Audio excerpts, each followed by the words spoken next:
नमस्कार, मैं राहुल कुमार सिंह हमारे YouTube चैनल ओमेगा क्लासेस में आप सभी का स्वागत करता हूं।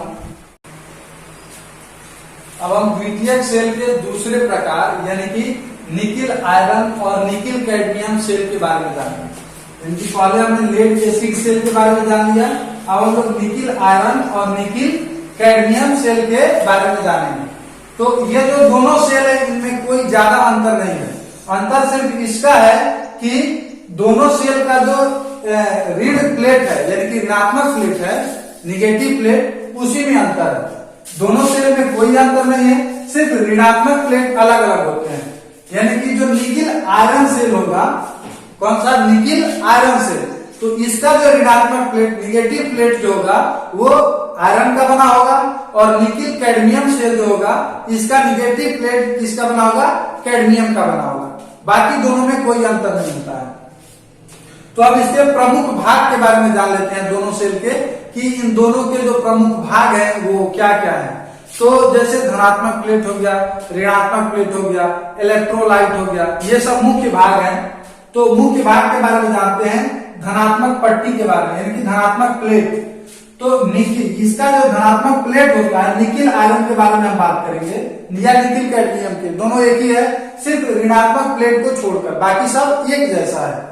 तो क्या कराएगी, धनात्मक पट्टी जो होती है ये निकिल हाइड्रो ऑक्साइड के नलियों की बनी होती है, ठीक है। उसके बाद से ऋणात्मक पट्टी निकिल स्टील की बनी होती है, जिसे महीन छिद्र होते हैं, यानी कि इसकी जो ऋणात्मक प्लेट जो होते हैं वो किसके बने होते हैं, तो निकिल स्टील की, जिसमें क्या होता है, महीन छिद्र होता है। अब क्या है, विद्युत अपघट्य यानी कि इलेक्ट्रोलाइट के रूप में लिथियम हाइड्रेट, क्या लिथियम हाइड्रेट और पोटासियम हाइड्रो ऑक्साइड का मिश्रण यूज करते हैं, घोल, दोनों का घोल यूज किया जाता है। अब इसमें क्या होता है कि लिथियम हाइड्रेट और पोटासियम हाइड्रो ऑक्साइड के घोल में पोटासियम हाइड्रो ऑक्साइड की जो मात्रा होती है वो पूरे घोल का 21% होता है। कितना प्रतिशत होता है, तो 21% होता है। अब हम आते हैं कि इसके वोल्टेज के बारे, इसके ईएमएफ के बारे में जानते हैं कि इसका ईएमएफ कितना होता है। तो ये जब बैटरी पूर्ण आवेशित यानी कि जब फुल चार्ज रहता है तो इसका आवेश जो होता है वो 1.4 वोल्ट होता है। इसका जो टर्मिनल वोल्टेज होता है, ईएमएफ जो होता है वो 1.4 वोल्ट होता है। उसके बाद ये जब अनावेशित हो जाता है यानी कि जब डिस्चार्ज होगा तो इसका ईएमएफ 1.2 वोल्ट होता है। डिस्चार्ज होने के बाद कितना होगा, 1.2 वोल्ट।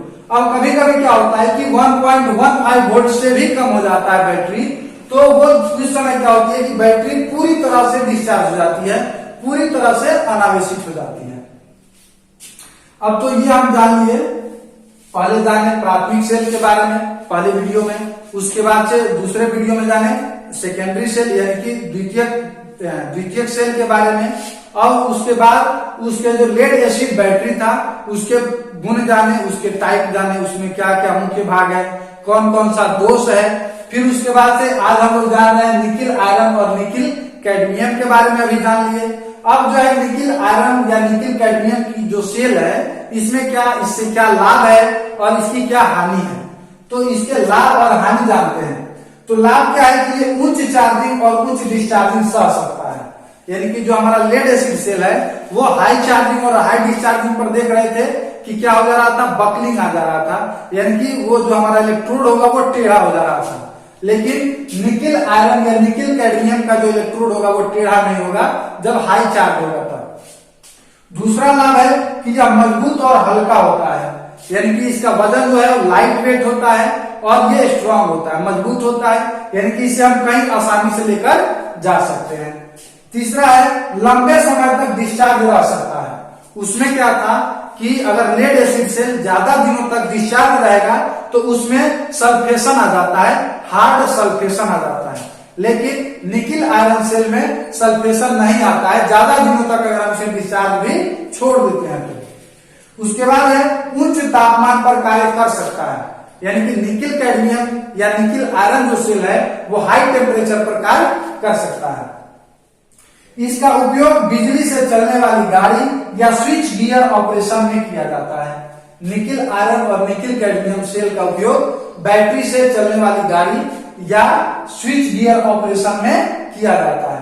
अब हम इसके हानि के बारे में जानते हैं कि इसकी क्या क्या हानियां हैं। तो ईएमएफ स्थिर नहीं रहता है। निकिल कैडमियम या निकिल आयरन जो सेल है, इसका ईएमएफ कभी फिक्स नहीं रहता है, थोड़ा फ्लक्चुएट होते रहता है, यानी कि बदलते रहता है। उसके बाद है इसकी इफिशियंसी यानी कि दक्षता।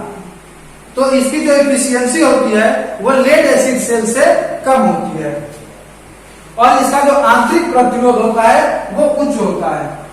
क्या उच्च होता है? तो आंतरिक प्रतिरोध इसका उच्च होता है निकिल कैडमियम या निकिल आयरन सेल का। उसके बाद है इसका ईएमएफ जो है वो लेड एसिड सेल से कम होता है। लास्ट वाला है ताप बढ़ने से ईएमएफ थोड़ा सा घट जाता है, ज्यादा नहीं, अगर ज्यादा तापमान बढ़ जाता है तो क्या होता है कि इसका तापमान थोड़ा सा घट जाता है और ज्यादा कोई इसकी हानि नहीं है। तो अभी हमने यहाँ तक द्वितीयक सेल और प्राथमिक सेल के बारे में जान लिया। अब हम जानते हैं कि इन दोनों सेलों में मुख्य क्या अंतर है, ज्यादा से ज्यादा इन दोनों सेलों में क्या अंतर है। तो इन दोनों सेलों के सिर्फ अंतर के बारे में जानते हैं। एक बार प्राथमिक सेल और द्वितीयक सेल। तो प्राथमिक सेल के बारे में जानते हैं, जब त्वरित ईएमएफ उत्पन्न करता है, यानी कि उपकरण ये ऐसा है कि ये केमिकल रिएक्शन करके और तुरंत हमें ऊर्जा दे देता है। उसके बाद पुनः चार्ज नहीं किया जा सकता, इसका उपयोग एक ही बार किया जा सकता है। तीसरा है कि कम करंट और कम वोल्टेज उत्पन्न करता है, यानी कि ये जो है ये कम करंट देता है और कम वोल्टेज भी देता है। उसके बाद ये सस्ता होता है, लेकिन इसका लाइफ टाइम जो होता है, जीवन काल जो होता है वो कम होता है। किसका? तो प्राथमिक सेल का। अब देखिए, रासायनिक ऊर्जा से विद्युत ऊर्जा परिवर्तित करता है, यानी कि ये पहले रासायनिक ऊर्जा को क्या करता है, विद्युत ऊर्जा में परिवर्तित करता है। अब तो दोबारा हम उसको चार्ज भी नहीं कर सकते, इसीलिए ये वन टाइम यूज है, इसीलिए इसको हम प्राथमिक सेल के नाम से ही जानते हैं, क्योंकि हम इसका उपयोग केवल और केवल एक ही बार कर सकते हैं। अब आइए हम द्वितीयक सेल के बारे में जानते हैं कुछ। तो ये बिजली से चार्ज किया जाता है, फिर ईएमएफ उत्पन्न करता है, यानी कि पहले हम इसको आवेशित करेंगे और फिर ये क्या होगा, अनावेशित होगा, यानी कि जब तक हम इसको चार्ज नहीं करेंगे तब तक ये आवेश नहीं देगा। उसके बाद पुनः चार्ज किया जा सकता है, यानी कि जब ये डिस्चार्ज हो जाएगा तो हम इसे चार्ज कर सकते हैं, लेकिन प्राथमिक सेल को चार्ज नहीं किया जा सकता था।